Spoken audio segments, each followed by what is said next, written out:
A Premier Percussion construiu as baterias que lançaram a Beatlemania, deram a Keith Moon sua tela e registraram a virada de bateria mais reconhecível na história da música pop. Em seu auge, 450 trabalhadores em uma fábrica de Leicester fabricavam cascos, fundiam ferragens, folheavam cromo e prensavam pratos, tudo sob o mesmo teto, exportando para 125 países. Então, a propriedade mudou. Uma concordata em 1983 encerrou 60 anos de controle familiar. Uma fusão japonesa trouxe maquinário moderno, mas o deixou para trás quando a parceria foi dissolvida. Um conglomerado de áudio terceirizou as ferragens para Taiwan, fabricadas na mesma linha de montagem da concorrência. Hoje, um pequeno supermercado ocupa o lugar onde ficava a fábrica e nenhuma placa marca o terreno. Esta é a história de Albert Delaporte, um baterista do Sorro de 19 anos que construiu a maior empresa de baterias da Grã-Bretanha a partir de um porão. Sobreviveu ao Blitz, armou a batalha de El Alamein e ganhou um prêmio da rainha. E como tudo o que ele fez foi desfeito peça por peça, até que o ferramental enferrujou em um estacionamento e a marca se tornou apenas um nome nas baterias de outra pessoa. Não foi através de uma catástrofe única, mas de um longo recuo através de 5 proprietários, cada um movendo o trabalho um pouco mais longe das mãos que sabiam como fazê-lo. Capítulo 1.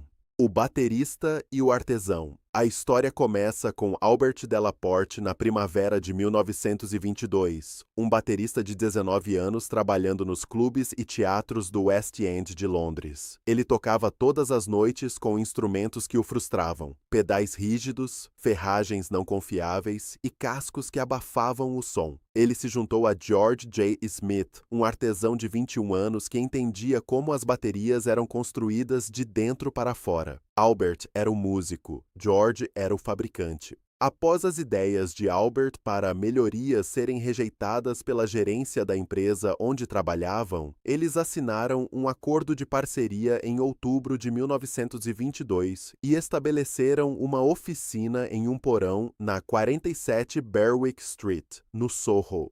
Albert escolheu o nome Premier porque queria que suas baterias fossem exatamente isso, a escolha primordial, a melhor. Inicialmente, sobreviveram como fornecedores para atacadistas, mas em 1925 decidiram comercializar sob o próprio nome. Um mercado lucrativo surgiu no cinema mudo, que precisava de percussão para efeitos sonoros. A Premier chegava a vender 50 pares de tímpanos por mês para um único revendedor. No entanto, com a chegada do cinema falado em 1927, esse mercado evaporou da noite para o dia, marcando a primeira experiência de quase morte da empresa. A empresa continuou a crescer, mudando-se para instalações maiores até chegar a uma fábrica em Park Royal em 1933. No final da década de 1930, já diversificavam para instrumentos de sopro e até guitarras elétricas, além de lançar a marca econômica Olympic em 1937. Albert tinha construído a empresa de baterias mais importante da Grã-Bretanha, mas estava prestes a perder tudo para a Luftwaffe.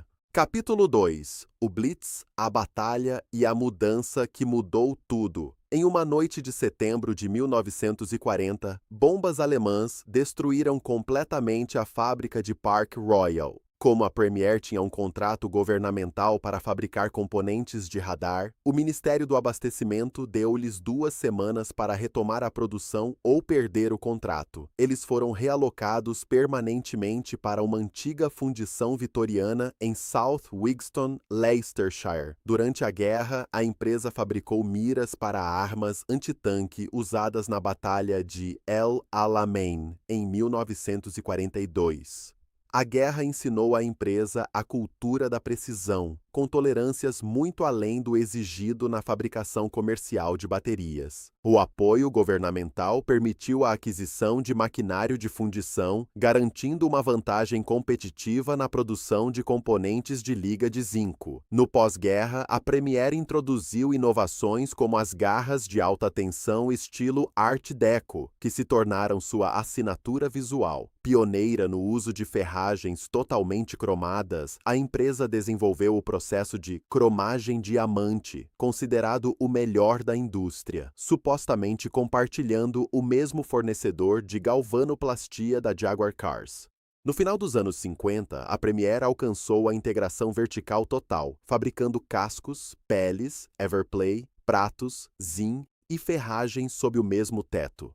Albert morreu em 1965, aos 62 anos, sem ver seus instrumentos se tornarem imortais nas mãos de ícones da música. Capítulo 3. Os bateristas que tornaram a Premier imortal. Em novembro de 1965, Keith Moon assinou com a Premier, iniciando a parceria mais espetacular da história da bateria. Moon ajudou a criar o kit Pictures of Lily em 1967, o primeiro kit de bateria pop art personalizado, que custou a soma astronômica de $5.000 na época. Embora a lenda diga que Moon destruía tudo, as fontes indicam que ele raramente devolvia cascos para reparo, destruindo principalmente suportes e pedais. Outro marco foi Ringo Starr, cujo kit Premier Duroplastic Mahogany foi usado nas primeiras gravações dos Beatles e no álbum Please Please Me. Phil Collins também se tornou um usuário proeminente na década de 70, utilizando o inovador design Resonator, um casco dentro do outro. A famosa virada de bateria em In the Air Tonight foi gravada em um kit Premier 717 Elite. A lista de usuários incluía lendas do jazz como Art Blakey, músicos do punk como Clem Burke, Blondie, e Rick Buckler, The Jam, e Nick McBrain, do Iron Maiden, que permaneceu leal por mais de 20 anos. Capítulo 4.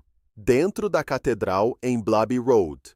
Em 1973, começou a construção de um complexo industrial de 100 mil pés quadrados em Blobby Road para centralizar a produção. A fábrica era um monumento à manufatura, onde folhas de compensado de bétula eram transformadas em cascos usando airbags para pressionar as camadas contra moldes. As bordas de apoio, bearing edges, eram cortadas com precisão herdada da fabricação de miras de guerra. A fundição produzia componentes com peso e substância reais, e a planta de cromagem era a joia da coroa, com 7 estágios de polimento e galvanoplastia. O acabamento dos modelos Black Shadow levava 8 dias para ser concluído. Capítulo 5. Uma fábrica, uma cidade e um prêmio da rainha. No seu auge, a Premier empregava mais de 450 pessoas, sendo uma parte vital da comunidade operária de South Wigston. Curiosamente, quase ninguém no chão de fábrica ou nas vendas sabia tocar bateria. Eram engenheiros e artesãos. Em 1966, a empresa recebeu o prêmio da rainha para a indústria pelo sucesso nas exportações, enviando produtos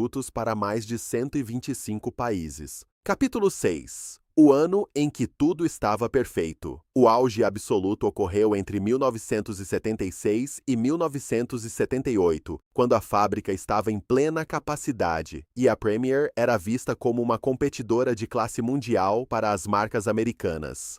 No entanto, forças destrutivas já se reuniam. A Pearl estabeleceu fábricas em Taiwan em 1973 e a Yamaha introduziu o sistema de fabricação Air Seal em 1975, criando cascos perfeitamente redondos. A Premier investiu 1 milhão de libras em uma catedral de tijolos e argamassa no exato momento em que os concorrentes japoneses tornavam obsoleta essa filosofia de fabricação. Capítulo 7. O Sol Nascente. Os japoneses trouxeram melhor engenharia, preços mais baixos e ferragens mais robustas para o heavy rock. A Premier estava presa a tradições. Suas garras longas estressavam os cascos e seus tamanhos de casco não padronizados, 6 mm menores, impediam o uso de peles comuns de outras marcas. Além disso, surgiu a ameaça das baterias eletrônicas com a Siemens em 1981, à qual a Premier respondeu sem sucesso com o Power Pack. Capítulo 8. 5 proprietários e um funeral. Keith Moon morreu em 1978 e Phil Collins mudou para a Gretsch em 1983. A perda da distribuição no ZWA em 1981 e a recessão no Reino Unido levaram ao fim da propriedade da família Delaporte em 1983, quando a empresa entrou em concordata. Houve uma fusão com a Yamaha em 1987, que trouxe investimentos e maquinário moderno para a fábrica de Blaby Road. Após a saída da Yamaha em 1992, a Premier viveu um breve renascimento produzindo as linhas Signia e Genista, consideradas algumas das melhores baterias já feitas. No entanto, em 1995, o grupo Verity adquiriu a empresa e começou a terceirizar a produção de ferragens para Taiwan. A saída de Jim Kilpatrick em 2004 devastou a posição da Premier no mercado de bandas de gaita de Foles. A fábrica de Blaby Road foi formalmente fechada em 2008. Capítulo 9. O último artesão. Houve um último capítulo de fabricação genuína em 2011, quando a Premier adquiriu a Caddy Drums e nomeou Keith Keogh como chefe de design. Eles lançaram instrumentos feitos à mão de padrão mundial, mas Keogh saiu em 2015 para fundar a British Drum Company, levando consigo o DNA e as habilidades de fabricação da Premier. Capítulo 10. O lugar onde as baterias eram feitas. Após o fechamento, o maquinário, incluindo as ferramentas deixadas pela Yamaha, foi deixado ao relento para enferrujar e depois vendido como sucata. A fábrica tornou-se alvo de exploradores urbanos até ser demolida em 2017 para dar lugar a um parque de varejo. Em 2021, a Gear for Music adquiriu a marca Premier por 1,7 milhão de libras. Atualmente, todos os produtos padrão são fabricados na Ásia, e a marca é descrita por colecionadores como uma marca zumbi. Capítulo 11. O som do silêncio. A força de trabalho qualificada se dispersou. Enquanto museus em Wigstone preservam a herança têxtil, nada foi feito para preservar a história da Premier. A indústria britânica de baterias praticamente desapareceu em uma geração. A história da Premier é sobre o que acontece quando um país decide que não precisa mais fabricar coisas. No local onde 450 pessoas construíram os instrumentos que moldaram meio século de música britânica, não há sequer uma placa. Restou apenas um silêncio que, conforme as fontes descrevem, tem um peso que você pode sentir no peito.